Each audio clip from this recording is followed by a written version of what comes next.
What's going on, guys? It's Jimmy here. There's a lot going on here today that I will catch you up on. Take a look here. Saudi Arabia, part of OPEC Plus, announces a massive oil cut that's sending oil prices and will eventually send gas prices shooting higher for the U.S. and the world here today in a big announcement. I'll give you the details here of that here in this video.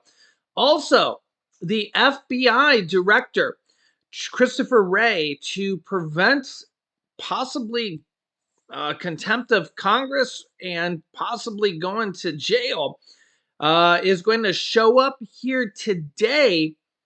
Yeah, big story here to show House oversight leaders in a Biden probe. I'll give you the details here of this, a big story here happening here right now. Yeah, so OPEC Plus. Remember, Russia is part of the OPEC Plus, but Saudi Arabia dealing the huge blow here today, already sending oil prices higher for the. Remember, oil is traded on a global scale. Then the oil companies are going to be pretty happy about this. Remember, oil companies are, even though they're here in the U.S., they're global, and this comes as Saudi Arabia pledges that they will they've announced here today, but they will do another 1 million barrel per day cut starting next month. And this is already sending oil prices higher. Yeah, you can see here they're going to drop to 9 million barrels per day from 10 million barrels per day. And this brings their production down to the lowest it has been here for years. For years. Yeah, you can see here the biggest reduction in years as well. Quote, this is a Saudi lollipop. This comes as President Biden went there to fist bump him not too long ago, and they're basically spinning in ours and Europe's faces as they're going to do anything they can to keep oil prices as high as possible. OPEC Plus, which groups the Organization of Petroleum Exporting Countries and Allies led by Russia, pumps around 40% of the world's crude, meaning its policy decisions can have a major impact on oil prices. A surprise decision to cut supply in April of 1 million barrels per day briefly sent international oil prices of Brent crude about $9 higher, but prices have since retreated under pressure concerns about weakness in the economy. On Friday, Brent oil traded about $76 a barrel. And as you can see here, already shooting up here on the news already, up a couple percent in all the different indices. Natural gas up 6.5% here already. So you can see the effect already taking place just a few hours into the announcement. And these type of things are meant to keep oil and gas prices high for the long term artificially. If it weren't for OPEC Plus doing, this is the third announcement now of millions of barrels per day, we would probably see oil and gas prices much lower. And honestly, this is what they're doing to keep gas prices, and it also has an effect on pretty much everything you buy, food prices, goods, pretty much anything at the store, because everything has a transportation cost built in. This is part of the reason why we're seeing foods at or near all-time highs, and which is why we're likely to never really see stuff go down that much in the near future. Prices are likely to stay high for the long term. Stuff like this. So, we have greedy people across the world, greedy companies, always trying to make as much money off the backs of not even just Americans, but the rest of the world. In too much money is never enough for multi billionaires like Saudi Arabian princes that have who knows how many billions of dollars. So you guys let me know your thoughts on this, but it's unbelievable. Also happening here today, the FBI to show House oversight leaders documents in a Biden probe on Monday. You can see here FBI bringing Biden documents to Capitol Hill after threat to hold FBI, uh, the head of the FBI, Christopher Wray, in contempt of Congress. His document allegedly describes a $5 million criminal bribery scheme involving then Vice President Biden and a foreign national. Here, take a listen to House Oversight Committee Chairman James Comer, who is one of the one who was forcing the FBI director to give this document to Congress. Take a listen here. Right. Also tonight, a hotly anticipated phone call in Washington, D.C. today as the House Oversight Committee Chairman James Comer and FBI Director Christopher Wray, along with Senator Charles Grassley, spoke about the possible release of a document that claims that Joe Biden accepted a $5 million bribe from a foreign national when he was vice president and took specific actions in exchange for that. Now, Comer has subpoenaed that document. The FBI has not yet turned it over. The Bureau says that Wray offered Chairman Comer the opportunity to review the document in a secure setting. Comer says that offer is not good enough. He now plans to move forward with his effort to hold Director Wray in contempt of Congress. Now the FBI also claims that just because the Biden bribery allegation is on paper does not mean it is true. But apparently the Bureau has a track record of downplaying negative information, especially about anybody with the last name Biden. We also have FBI whistleblowers telling CBS News that the agency was actively labeling evidence against Hunter Biden as, you guessed it, disinformation, even if it was completely verified. Here with reaction to all of this is House Oversight Committee Chairman James Comer. First, your reaction to the vote tonight on the spending bill, Congressman. What's your reaction?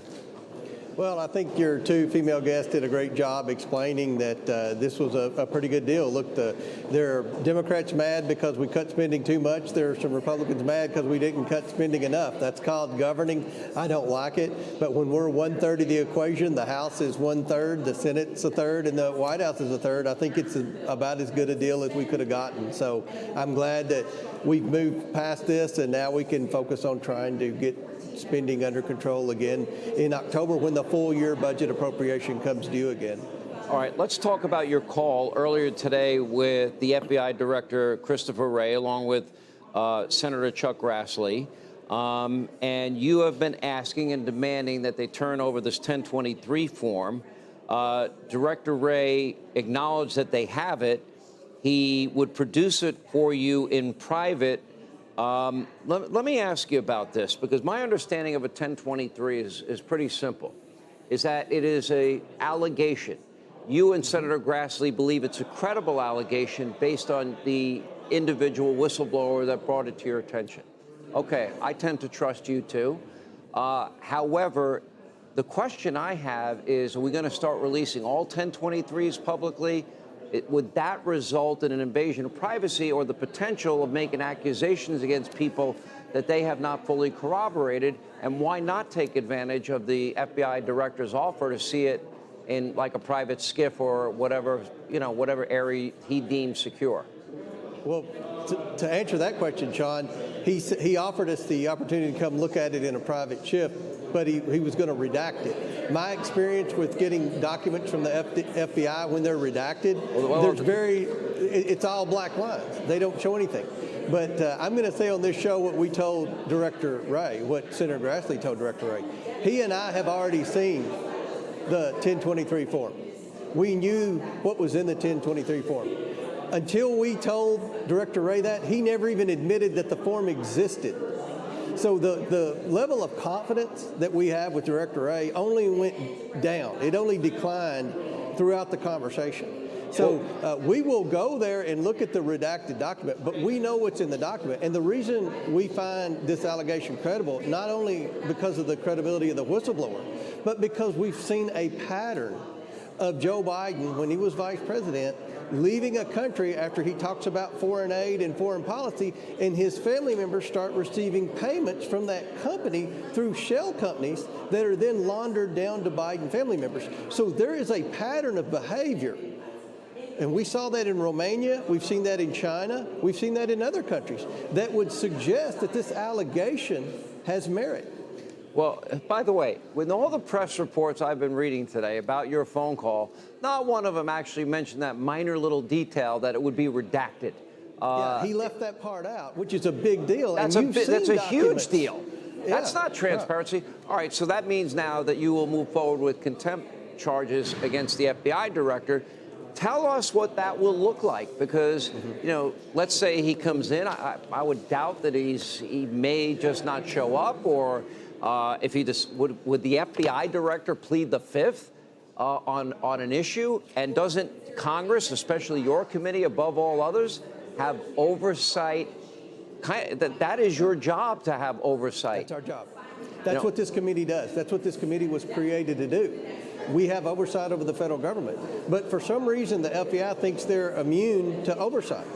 Look, the Durham report proved that the FBI has lots of issues. We brought that up. Senator Grassley and I reminded Director Wray that the Durham report was devastating to the credibility of the FBI, and his response was that all happened before he became FBI director. So, look, all we want is this form, and it's not classified. They can redact the name of the informant. I'm fine with that. I would have redacted it if I had the document, without that redaction. Let's protect the human informant. I agree with that. We should always protect the human informant. I want to be very clear. You believe in the credibility of this whistleblower.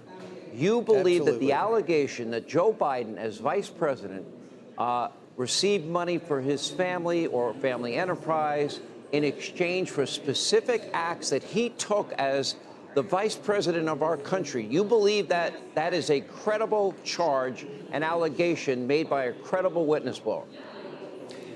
It's so hard to believe, Sean. I wouldn't have believed it had I not seen the bank records. Have I not seen the shell companies that the Biden family created to launder money that was being received from foreign nationals after Joe Biden left the country with foreign aid checks? So there's a pattern here that would suggest this is a credible allegation. Now, I went through this at Treasury just a few months ago. They said, oh, you don't need access to these suspicious activity reports, these bank violations that the Biden have. You're never going to find anything there. That's what Janet Yellen kept saying. We finally got in there, and guess what we found, Sean? We found that Joe Biden lied when he said his family never took money from China. We found that Joe Biden actually did, and his family did receive payments while he was vice president. And we found five new Biden family members that were in on the influence peddling scheme. So that was a very productive trip to the Treasury Cabinet, even though they said we wouldn't find anything. I think we'll find the same sort of evidence with the FBI documents. And Director Wray, to be clear, will now face contempt of Congress. Unless he produces this document like we asked, this unclassified document, by Tuesday or Wednesday, whenever we have the markup. All right, James Comer, Congressman, thank you. Yeah, so as you can see, there's some serious allegations there, and you heard it directly from the congressman. So, my channel is all about the truth here, so I don't lean left, I don't lean right, I just bring you guys the news as it's coming here. So the question here is, will the FBI director produce this document?